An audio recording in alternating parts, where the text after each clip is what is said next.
G'day you beautiful people, welcome back to my channel. Today we're going to take a look at my rework idea for Narbash. Now I know that I said I was going to do all the heroes that are currently available first, but I love Narbash and I have a really cool idea that I want to share.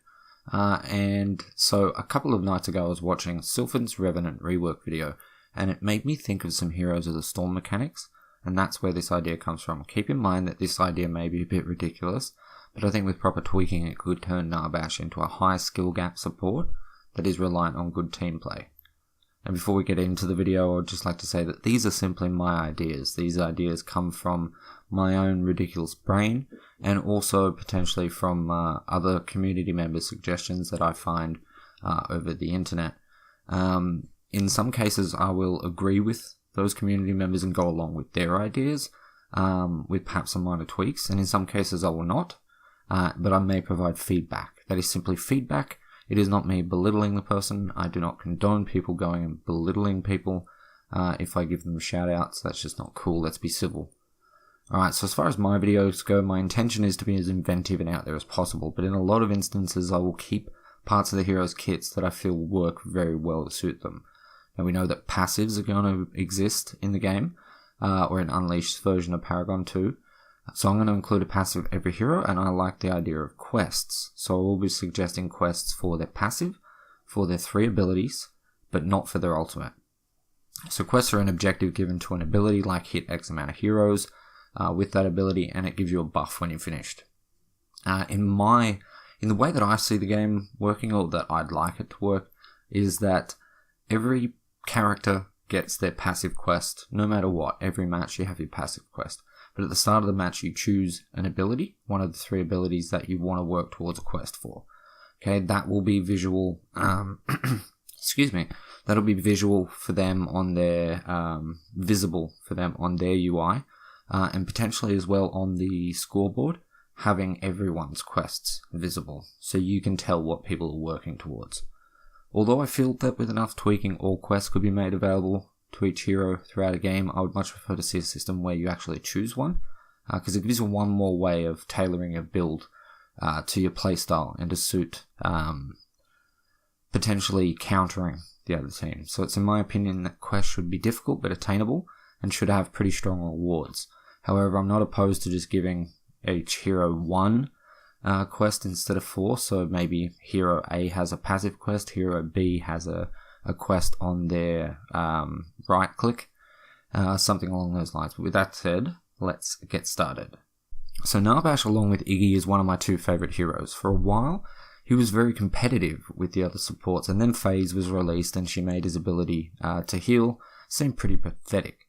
I want to move him away from having 2 of his basic abilities be AoE abilities and make his abilities stronger overall. So my aim is to create something very unique that heavily rewards working with a teammate while punishing poor choices. Okay, that's your choices and your teammate's choices. My hope is that he ends up with a high skill gap, is much stronger when played properly and played with properly, while also making sure that he can be shut down or hard countered. So due to this, due to the way I'm suggesting his passive works, I had to remove one of his abilities to allow for something to be possible. I would love to hear feedback on this because I was actually stumped as to a better way to implement it. So starting off, Narbash's basic attack, which is called Wallop. One thing we need to do is, as usual, work out power scaling. Once again, he's a support. I'm going to suggest 0.3. For his power scaling, but with higher base damage as a range support, because if he needs to get in close, his damage should be higher. Okay, so moving on to his actual passive, which is the biggest change to his kit that I'm suggesting. His passive is called Rhythm. Narbash has no mana. Instead, he uses Rhythm for his abilities. So the passive reads 30% of damage dealt to heroes and 10% of damage dealt to non-heroes is converted into Rhythm. Narbash also gains Rhythm via damage dealt by his chosen ally. So Narbash cannot use abilities at the start of a match. He needs to either deal damage himself or take the ability we're about to talk about, so that when his ally deals damage, he generates Rhythm through his ally, which he can then spend to use on abilities. I'm not too sure how much Rhythm should be generated by his ally, like what percentage of the damage dealt. It would need to be looked at quite a bit and tested quite a bit. So straight away we have an extremely unique hero in Paragon, and I hope you can see what I mean about good team play paying off for him. Considering how he earns rhythm, his abilities are going to need to be pretty strong. I'm thinking that it could be that he is unable to generate rhythm while in stasis, so that Deca becomes a hard counter of sorts. I'm not sure how silences on him should work. I feel that perhaps he should still be able to earn rhythm while he's silenced, but not be able to use abilities. So therefore, Deca being able to stasis him and stop him from earning rhythm would kind of be a hard counter, whereas someone like Richter with a bunch of silences would be more of a soft counter, because you'll still be able to generate his rhythm to use abilities, but he won't be able to use them because he's silenced. So the quest for rhythm reads, after generating X amount of rhythm, obviously have no idea, would need to be heavily tested, 40% of damage to heroes and 20% of damage to non-heroes is converted to rhythm. I'm not sure on how much this would need to be, as we haven't had anything like this in Paragon before. So like I said, lots of testing is going to be needed. But in general, you see how the passive works, and obviously the quest is going to buff it. So for his first ability, we have the shoddily named Inspiration. Inspiration is going to be replacing March, and it's his way of kind of linking to a hero. And then that hero will provide him with additional rhythm to use on abilities, and the person that's linked will also be the one that is going to profit from his heal, which we'll talk about later. So Narbash inspires an ally to join his band. Inspired ally gains 10% cooldown reduction and generates rhythm for Narbash. I'm not sure about the CDR, but I kind of felt like it was a bit more of a universal thing to give to people, because the other options are things like base damage, attack speed, mana, and they're all kind of, the attack speed and the base damage will help for a carry. The mana will help for a caster. Armor would help for sort of everyone, but more so a tank. So it's not cooldown reduction, kind of going to help everyone.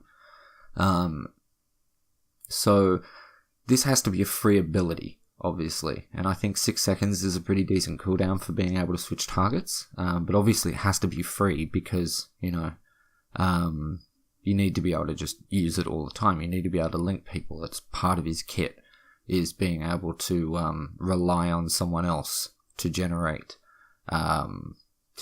rhythm for him, rather than always be, especially at the start of the match, I don't really want to be hitting the minions too much, or going in. I want to play off my carry, so I want them to be generating rhythm for me. So the quest would read, after spending 10 minutes with inspired allies, CDR buff is increased to 20%, so the cooldown reduction is increased to 20%. So I know that CDR is a bit of a dangerous thing to add, but, like I said, it was the only thing that kind of seemed universal.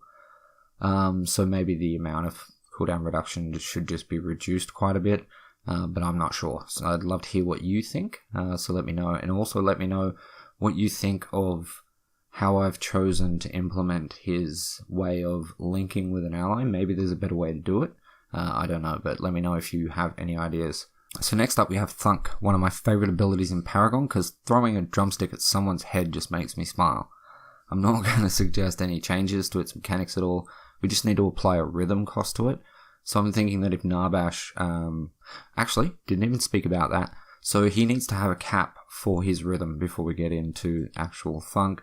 I'm suggesting that sort of maybe start with 200 cap on his rhythm, and then, maybe gain 20 points per level. So that would be, 190, 380 rhythm, taking him up to about 580. So if his rhythm caps at about 580, I think that maybe 50 to 80 rhythm costs, so 50 at base level and 80 at max level Thunk, might be a good place to start, but obviously lots of tweaking in this idea. So the quest would be, after thunking 20 enemies enemy heroes, stun duration is increased by 30%. Now this would put it at a 2.34 second duration, which I think is reasonable and reasonably well balanced with these other options. Next up we have Song of My People. Although the name remains, I want to change the ability from an AoE heal to a heal that only affects him and his chosen ally. Narbash converts 50% of his current rhythm into a heal for himself and his chosen ally. They gain 1.5 health per point of rhythm that is used. Now I'm not too sure on how well balanced these numbers will be, especially since it'll be buffed by the quest. So it'll need to be heavily tested. That's a recurring theme here. Lots of testing. So the quest would read, after healing allies 25 times, gain 2 health per point of rhythm used. So that would mean that before you get the quest done, at max rhythm, which we're assuming is going to be around 580, that would heal for 435. And post-quest, at 2 health per point, would heal for about 580. I decided on these numbers because it seemed strong without being too much, but keep in mind that considering his rhythm mechanic, it may actually need to be even stronger. So, like I said 100 times already, testing. So now we have his ultimate, and this is something that may not be very popular. It's going to be his only AoE ability. It's still going to be called Crash Bang Boom, but it's going to read, a deafening ruckus AoE that silences enemies in a 500 unit radius for 6 seconds. So that is a 1000 unit circle AoE that is centered around Narbash. So just so that you understand the size, that's a little bit bigger than Gideon's ultimate. Gideon's ultimate I think is 450 units. So that ends up at 900 unit diameter, so 900 unit wide circle. So this is a little bit bigger. I would suggest that long range stuns, or my suggestion for Deca's Stasis Bomb, be able to stop this ability, but rooting him would not. That would just mean that the AoE continues, but he's just not moving. I think that the cost would probably have to be around half of his max rhythm pool, so that he can go in, tank a bunch of damage with his actual tank, for example, being his ally. They both take a heap of damage, Narbash heals, and then activates his ultimate, which gives his team a massive advantage, but just those 2 abilities have used up all of his rhythm. So he then has to regenerate even more. So you see, although his abilities are kind of strong, you know, him and his tank are taking a bunch of damage, he gives a whole load of health back and then silences everyone, massive advantage, but he has no mana left, he has no rhythm left, you know, he needs to generate it again. So it's kind of hard to balance him. He does have to be really strong, he needs to work really well with the people that he's working with, you know, but it's a big risk reward type of deal, because if you have a bad teammate that you're playing with that doesn't want to attack people, then you're going to suffer. So I'd like to hear what you think about that ultimate, and especially if you have some suggestions for, you know, max rhythm amount, rhythm cost per ability, stuff like that.